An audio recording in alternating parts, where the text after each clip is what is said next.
We recently discussed Mel Gibson and how he was for years looked at as a crazy person for attempting to expose the Epstein Files. But today we're going to be talking about Roseanne Barr and how she was doing very similar and looked at the same. Right here we have proof that the exposure was happening so long ago. Let's listen in. You know they eat babies. That is not bullshit. It's true. So it's not just the dogs and the cats, not just the pets. It's not just the dogs and the cats. They're full-on vampires. Like, even right there, he's kind of just joking. It's not just the dogs and the pets. He's not taking her seriously, and no one really did. And everybody still thinks I'm crazy, but I'm not crazy. They're full-on vampires. They love the taste of human flesh, and they drink human blood. They do. By the time we go in to vote for Trump, that he will open up everybody's eyes and they will stop pretending to be asleep. You know what they say? You can't wake people up that are pretending to be asleep, but I pray to God, please wake up even those who are pretending to be asleep with the irrefutable truth of what the worst people on this planet are really up to. They are really up to that. I mean, she was exposing the Epstein Files so long ago. Now, Benny Johnson just did an interview with Roseanne recently, and I want to tune in on this one and kind of see what they had to say. This video right here is from 5 months ago, way before the Epstein Files became a trending hot topic as they are today. Let's tune in. The American people are adult enough to accept everything from the JFK, MLK files, from the Epstein files. And I think that it's about time that the federal government treats us like adults and like we can handle it. The reason why I think this is blowing up in such a PR crisis is because what Epstein has become quite cultural, because the people who were involved, many of them Hollywood types, people that you may or may not have known. And this is why it's kind of looked at as so crazy. So many people that we know, love, trust, and really looked up to. I'm talking about famous people, politicians, things like that. People that we really believed in are deeply involved in the Epstein Files. And we've spoken about that in some of the previous videos on the channel, which you can go check out. You say the No Kings protest. You were certainly the queen of Hollywood. And there is this clip that I just can't get out of my mind, and it was from 2020. It's a long time ago. It's a single best roast of Hollywood I've ever heard from Ricky Gervais. I'm going to play. Oh yeah, that was so great. Really short clip here, and it's just 20 seconds, but he says something, and it's so telling, especially the responses from the Hollywood elite in the room, where he says, you know, you're all friends with Epstein. You had to use your own plane to get here. Here we go. Now he's also about to expose everything here live. That's a show about a man who wants to kill himself because his wife dies of cancer, and it's still more fun than this, okay? Spoiler alert, season 2 is on the way, so in the end, he obviously didn't kill himself, just like Jeffrey Epstein. Shut up. I know he's your friend, but I don't care. I know he's your friend, see ya? You had to make your own way here in your own plane, didn't you?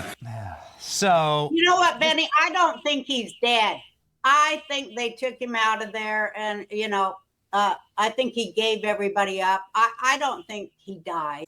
All right, so Roseanne thinks he's alive. I know that many people also agree that they think someone that he was in touch with so many powerful people. He knew everyone that he needed to know to get him out of a situation that was, well, a jail, lifetime, who knows what type of a sentence. He very well could be somewhere else, and there's speculation that he's in all different areas of the world. Roseanne, who seems to be very knowledgeable about all of this, not crazy, also agrees. I mean, the floor is yours. Please expound. Well, when they took it, my son goes, "Don't start, Mom," because I go down a lot of rabbit holes. Maybe they're crazy, maybe they're not. Everything else I've said has come true after everybody said I was crazy. But they say that, you know, it's all about, okay, when they took that body out that's supposed to be Jeffrey Epstein, how come the profile looked just like Anthony Bourdain? So they're saying, and I've seen this again all over the internet, that the body that they found, or that was Jeffrey Epstein, legit just wasn't his body. But on record, it was. It didn't look like no Jeffrey Epstein. The reason I play the clip, Roseanne, is because obviously this is your experience vector and you're from this world and you were the queen of Hollywood. And so when that joke was made, first off, what was your reaction? Maybe you were watching it live at the Golden Globes. Oh, yeah. And then two, I was so mad, Benny. What do you know? Yeah. I was like, why am I not up there saying that? Damn, I'm so jealous. He wrote the greatest jokes. I was just jealous and seething. See, what's funny is Mel Gibson, Roseanne, they came forward seriously trying to expose Epstein. They weren't making jokes about it at events. They were just seriously addressing the issue, and that's why I think people looked at him as crazy. When jokes were made at large events, like we just saw demonstrated, it was just kind of brushed off as, oh, that's a joke. But the point was getting put in people's head, and as mentioned, many people that were in the audience very much did know what was going on with Epstein. Again, just being quiet. But I was cheering like, hell yeah. And then they would go to Tom Hanks and get his face. I'm like, hey, there's some of our type in Hollywood behind them cameras and writing, helping Ricky, shape his act. Because, you have to have helpers because any show they watch everything you say, pick it apart. So he had to have that approved. So there's some of our kind in there, people who just are not buying the BS anymore and know better, because we saw with our own eyes what they do. We saw what they do. I mean, the last Hollywood party I went to, I won't mention the person's name, but everyone was there. It was A+, whatever the hell, all the movie stars. And in comes a big movie star, and with him, his date, who was a 12-year-old boy. 12-year-old boy. And this is what we keep hearing a lot more of, having these very young, I guess, boys and girls being dates or escorts with these highly famous people. Okay, everybody was in their corners going, and I went, Lord, help me find my keys and get to my car. I had been drinking, like always. But I go, Lord, help me get my keys and get to my car and get the holy hell out of here and make it home safely. Please, Lord. And I ran for my life. And that was the last time, Benny. So, yeah, I know what they do. And I know they do even worse. And I moved to Hawaii. Couldn't be there 1 second longer than I had to. And then to think that I came back from Hawaii to go there again because I saw how bad they were trying to separate people. And, the only reason they separate us and say, oh, that's the Republicans, that's the Democrats. The only reason they do that, Benny, is for fundraising. Interesting how she brings up money's involved with the whole Republican versus Democrat. We don't typically get into that over here on the channel, but we talk about more of the crime that's going on. And she talked about a lot more was happening. We've heard things about going and hunting these people, having people run around in the woods in their underwear and being hunted by famous people and politicians, talking about different, terrible things happening to all of these children, and not even always children, just other people that have been trafficked as well. I mean, it is not just taking a young date to a big gala. We're their prey. They definitely don't represent any of us or do nothing for us. They just use us for fundraising bait. But I came back to Hollywood to try to fight the separation they were trying to, because divide and conquer. And the second time back, it had gotten even worse. Oh my God. But it's all devil worshipers.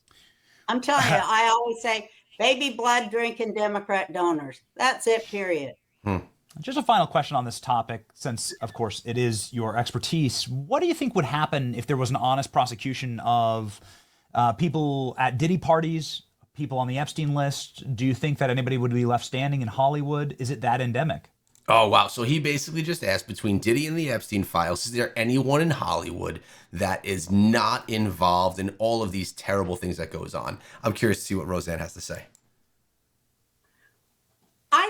it goes to the royals of the world, the kings and queens. That's how they get there.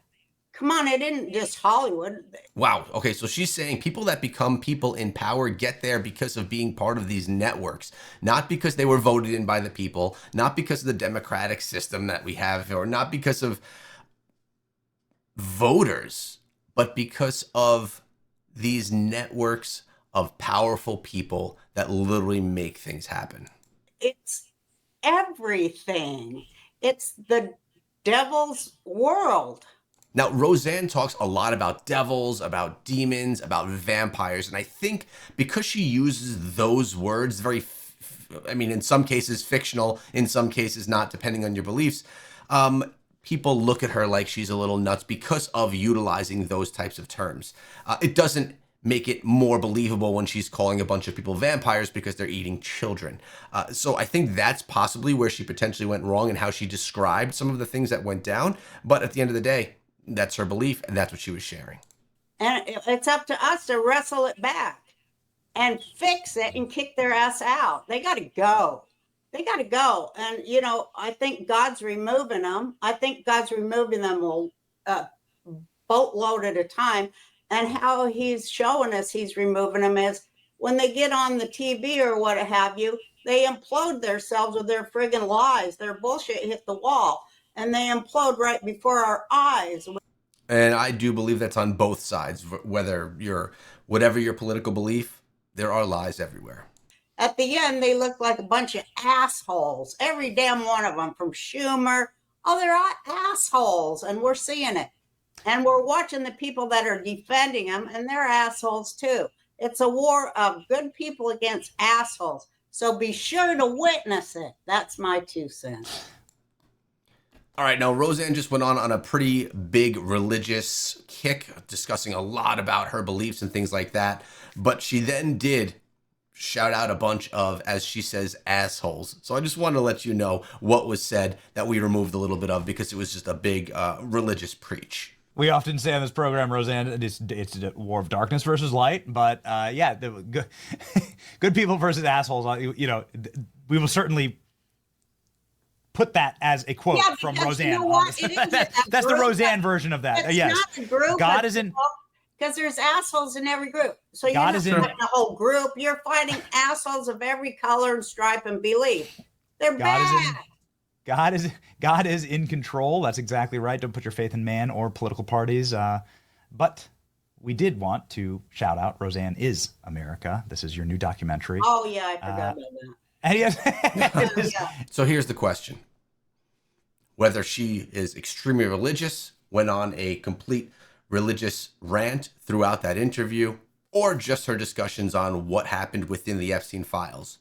Do you think that she's nuts, or do you think the things that she saw actually were legit? Let me know down in the comments below and subscribe for more.